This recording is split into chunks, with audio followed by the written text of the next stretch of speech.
یہ صرف شعر و شاعری نہیں ہے، یہ تو دل کی گہرائیوں سے نکلی ہوئی آواز ہے، عقیدت اور محبت کا ایک خوبصورت اظہار۔ تو آج ہم مل کر اردو کی ایک بہت ہی خوبصورت نعت کی گہرائی میں اتریں گے اور یہ سمجھنے کی کوشش کریں گے کہ شاعر نے اپنے جذبات کو کیسے لفظوں میں پرویا ہے۔ اچھا، تو ہمارا آج کا سفر کچھ یوں ہوگا۔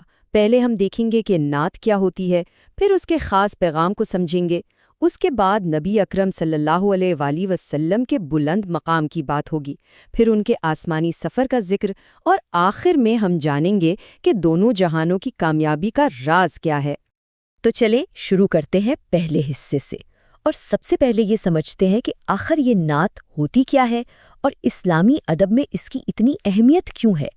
تو سیدھے الفاظ میں نعت وہ نظم ہے جو خاص طور پر حضرت محمد صلی اللہ علیہ وآلہ وسلم کی تعریف میں لکھی جاتی ہے۔ یہ مسلمانوں کے لیے اپنے نبی سے محبت اور عقیدت جتانے کا ایک بہت ہی خاص اور خوبصورت طریقہ ہے۔ چلیں اب آگے بڑھتے ہیں اور اس نعت کے پہلے اور سب سے اہم خیال کو دیکھتے ہیں۔ مزے کی بات یہ ہے کہ شاعر اپنی بات کا آغاز ہی ایک بہت بنیادی سوال سے کرتا ہے۔ سوال یہ اٹھتا ہے کہ بھئی جب شاعر آخری پیغام کی بات کرتا ہے تو اس کا مطلب کیا ہے؟ چلیں دیکھتے ہیں کہ خود نعت اس بارے میں کیا کہتی ہے۔ یہ دیکھیے، نعت کا پہلا مصرع ہی کتنا گہرا ہے۔ شاعر سیدھا نبی اکرم صلی اللہ علیہ وآلہ وسلم کو خدا کا آخری پیغام کہہ کر پکار رہا ہے۔ یعنی یہاں صرف تعریف نہیں ہو رہی، بلکہ شاعر یہ کہہ رہا ہے کہ آپ صلی اللہ علیہ وآلہ وسلم کی شخصیت خود ہی ایک مکمل پیغام ہے، اور یہ بہت گہری بات ہے جو اسلامی عقیدے کی جڑ سے جڑی ہے۔ تو اس آخری پیغام کا مطلب ہے نبوت کے سلسلے کا مکمل ہونا، یعنی اسلامی عقیدے کے مطابق حضرت محمد صلی اللہ علیہ وآلہ وسلم اللہ کے آخری نبی ہیں، ان کے بعد کوئی نبی نہیں آئے گا، اور ان کا لایا ہوا دین اسلام قیامت تک تمام انسانوں کے لیے ایک مکمل اور آخری ضابطۂ حیات ہے۔ اچھا جی، اب آتے ہیں اگلے نقطے پر کہ شاعر نے نبی اکرم صلی اللہ علیہ وسلم کا مقام اور مرتبہ کیسے بیان کیا ہے۔ واہ، یہ مصرع تو جیسے پوری نعت کا نچوڑ ہے۔ شاعر بہت واضح طور پر کہہ رہا ہے کہ خدا کے بعد تمام مخلوق میں سب سے اونچا، سب سے بلند مقام آپ صلی اللہ علیہ وسلم کا ہی ہے۔ یہ آپ کی عظمت کا کتنا بڑا اعتراف ہے۔ اور اب ذرا اس تبدیلی کو دیکھیے، شاعر نے کتنے کمال کے ستارے استعمال کیے ہیں یہ بتانے کے لیے کہ آپ صلی اللہ علیہ وسلم کی آمد سے کیا انقلاب آیا۔ وہ کہتا ہے کہ آپ کی تعلیمات نے ذروں کو سورج بنا دیا اور اونٹ چرانے والوں کو زمانے کا امام۔ مطلب بس یہ آپ کے پیغام کی طاقت تھی جس نے سب کچھ بدل کر رکھ دیا۔ چلے اب نعت کے روحانی کلائمیکس کی طرف چلتے ہیں، ایک ایسے عظیم سفر کا ذکر جہاں شاعر ہمیں آسمانوں سے بھی آگے لے جاتا ہے۔ جی ہاں، بات ہو رہی ہے واقعہ معراج کی۔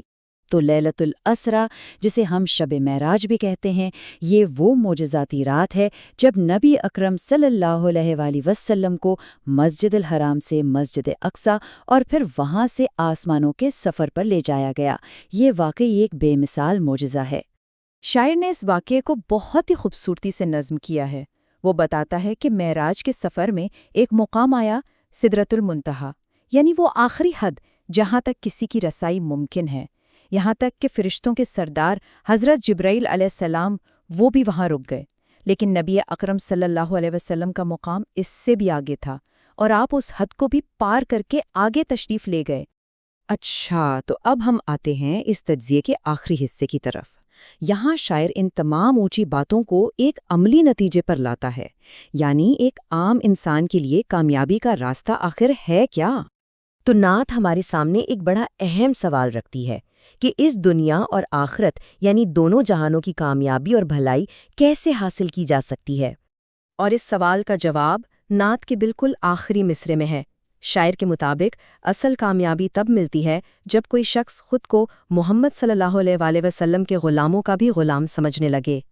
تو مطلب یہ ہوا کہ اصل بات ہے عاجزی کی۔ شاعر یہ کہہ رہا ہے کہ دنیا اور آخرت کی کامیابی کا راز نبی اکرم صلی اللہ علیہ وآلہ وسلم سے سچی محبت اور ان کے چاہنے والوں کی خدمت میں ہے۔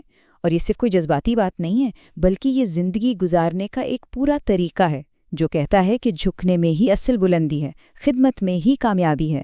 تو آخر میں یہ نعت ہمیں ایک سوال کے ساتھ چھوڑ جاتی ہے کہ آخر شاعری کیسے صرف لفظوں کا کھیل نہیں رہتی، بلکہ انسان کے عقیدے، اس کی محبت اور اس کی روح کی آواز بن جاتی ہے۔